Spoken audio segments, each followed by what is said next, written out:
Ala! Nakakabato. Nakakakayo ko. Alright.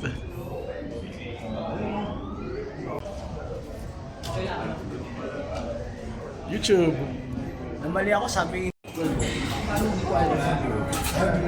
May tokens ba? meron pag naka sa trivia question. Android? Not sure. Pero connected TV malamang. Malamang. Mobile, connected TV, galing. Mas madali kunin. Hirap nga kasi bilog po. Ano? Yung socks, yung naka-plastic. Yung hindi ba mali? Ah? Sagit lang po. So, Sagit ako kaya. na-try ko na to. Ito. Ay, Ay, ano muna? sorry. Ayan. You have 1 minute. Wala akong makukuha. Respond. Ako ang hirap eh. Shopping journey. Kuya, wala pa din. Yes, Chamba! Ha! Hey, Chamba! Wala talaga siya. Awards Southeast Asia. How many awards? 800. Entries. Ay, 800. Wala. Uy, ayaw.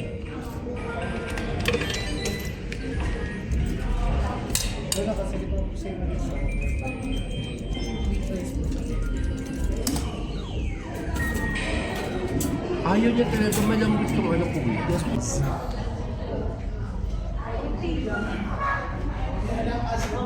Walang pagkain eh.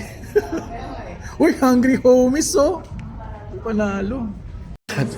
Start na. With decades of traditional media experience under their belts, they masterfully pivoted. I think that's the word.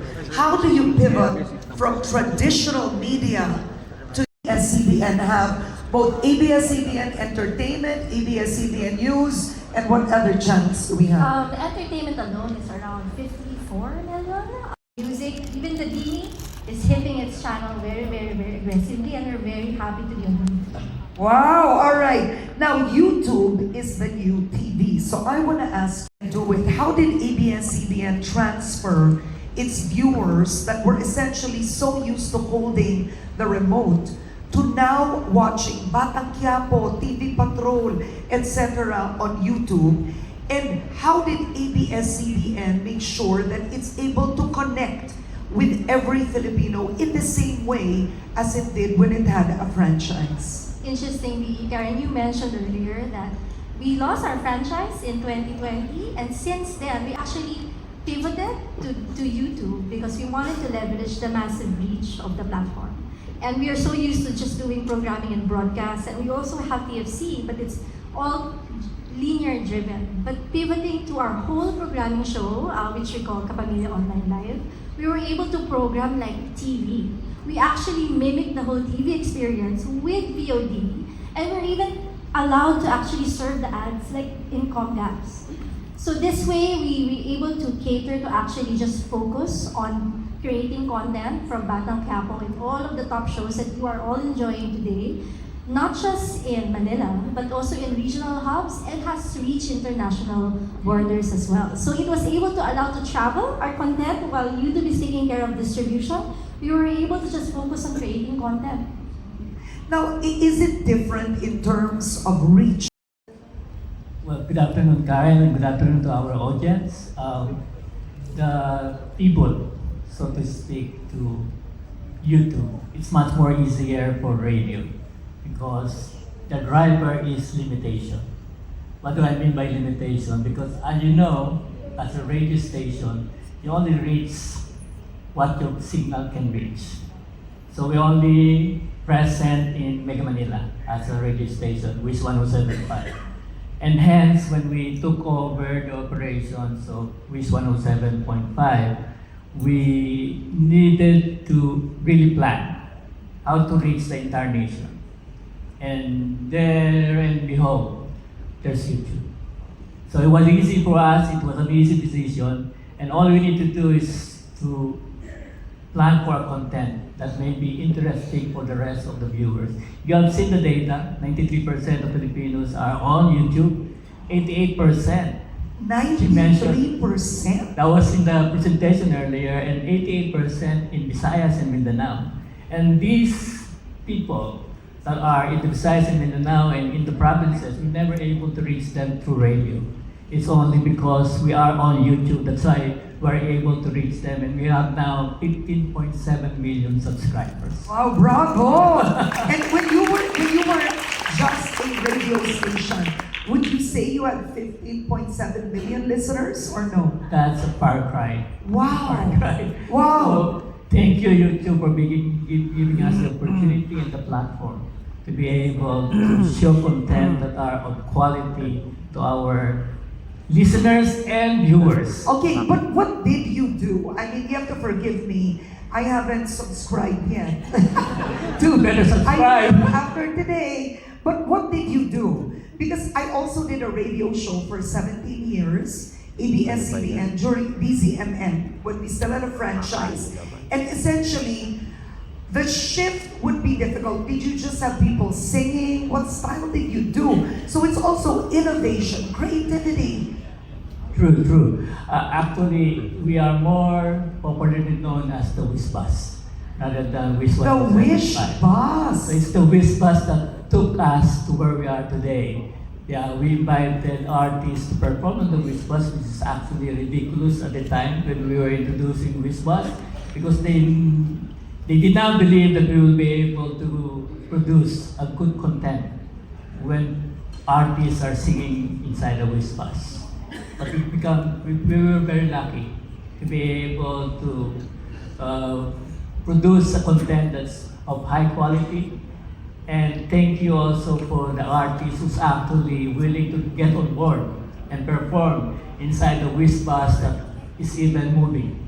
It's literally moving. Literally Yeah. moving in the beginning, it was actually moving along EDSA. Oh my gosh. Okay, really? Oh, definitely we're earning more now. Wow! I think That's very definite. I'm so happy for you. You know why it makes me really happy as a Filipino broadcaster? I've seen really the change, right? I mean, there's always so much talk. Wow, mainstream media is dying, news is dying, TV is dying. And at the end of the day, that affects the Philippine economy. It affects jobs. So for me to hear that Wish 107.5 is doing much better on YouTube, I get teary-eyed. I'm just so happy, right? Okay, so Advertisers and everything else, when we're mimicking a real TV experience, it actually is true. We are actually back on TV. And out of that 50%, 21% of that is actually growing the international audience. Up on stage at the very end of the show, so do hang tight for that. And without further ado, the first category is multi-format storytelling. To present this award, please welcome to the stage one of our jury members, Carlo Miquanan, Marketing Vice President at Universal Robina Corporation. Grab Philippines, McDonald's Philippines, Milo, Nido 3 Plus, UFC Overload, and Union Bank. And in second runner-up position is UFC Overload, UFC East All-Purpose Campaign.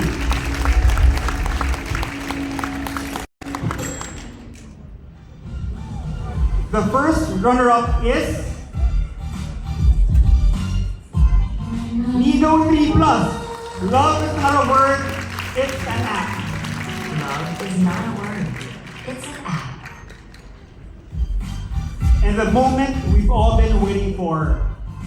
The winner is Grab Philippines Summer. Ang galing ng answer. Overbigla sila. Okay po. Para no sweat summer, mag-Grab Food. Get up to 500 pesos off. Yeah, so also the second and first runner-up. McDonald's Philippines, Milo, Union Bank, and Palawan Pay. It is Palawan Pay Store. Up is McDonald's Philippines, McDonald's Living Room Takeover. And determining this year's winner, the Philippine jury set the bar high. Winners had to be a cut above the rest in not only bringing together storytelling and strategy, but also driving outsized impact for the brand. We saw incredible work, but ultimately, none of the entries fully met our bar. Therefore, there's no winner for this year's The Big Bang category.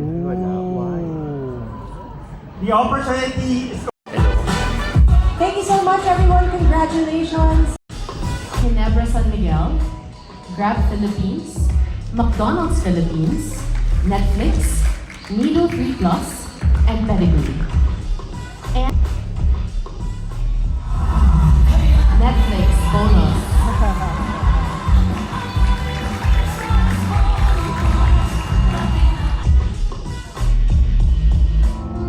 McDonald's Philippines, Forever Date.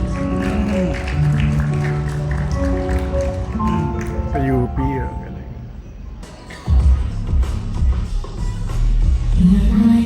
Nido 3 Plus, love is not a word, it's an act. Congratulations. Love is not a word. Rin sa mga kababayan natin, ang hirap at saya na dinadanas ng isang magsasaka at ganoon na rin ang mga challenges na hinaharap namin sa pang-araw-araw ng buhay. Nagsimula rin ako sa walang sariling lupa o resources, pero baon ko ang pangarap ko para sa binuo kong pamilya. Kaya dito sa YouTube, unti-unti kong ibinahagi ang journey ng buhay ko, gaya ng pagrerenta ng lupa, o makapagtanim. Nag-alaga rin ako ng iba't ibang klase ng hayop tulad ng kami. Dami, oh.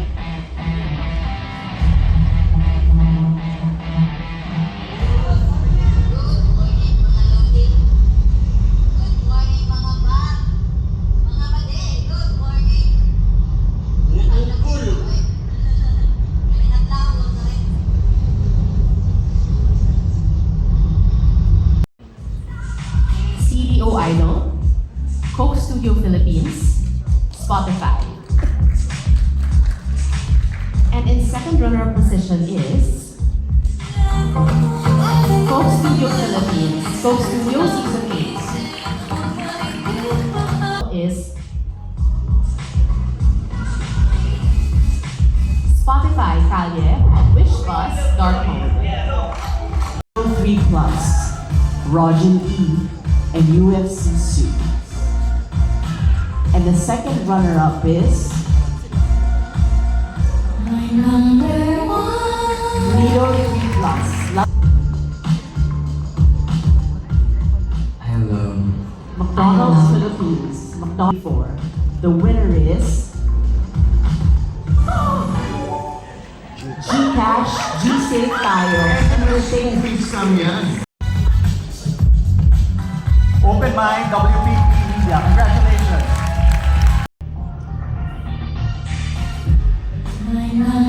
Nido, Pag McDonald's yan, nangyari kay Jollibee. Our best of the Philippines winner is Oy! Gigil yan eh, oh. Gigil. Overheat na sila. Okay po.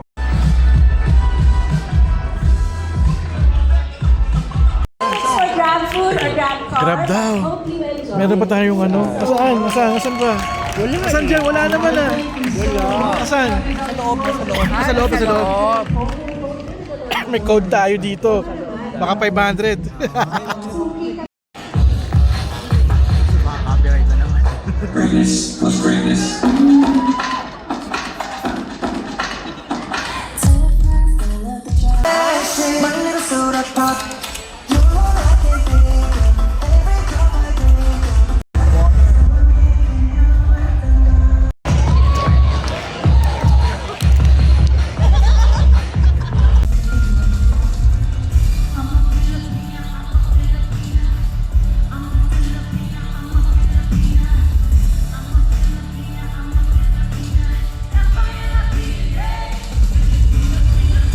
That we conducted across Southeast Asia markets show that users trust YouTube creators more than creators on other platforms.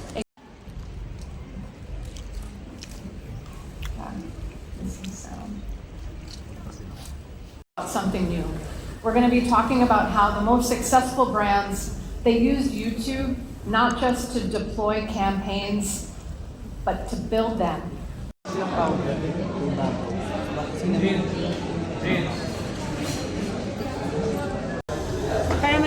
Thank you.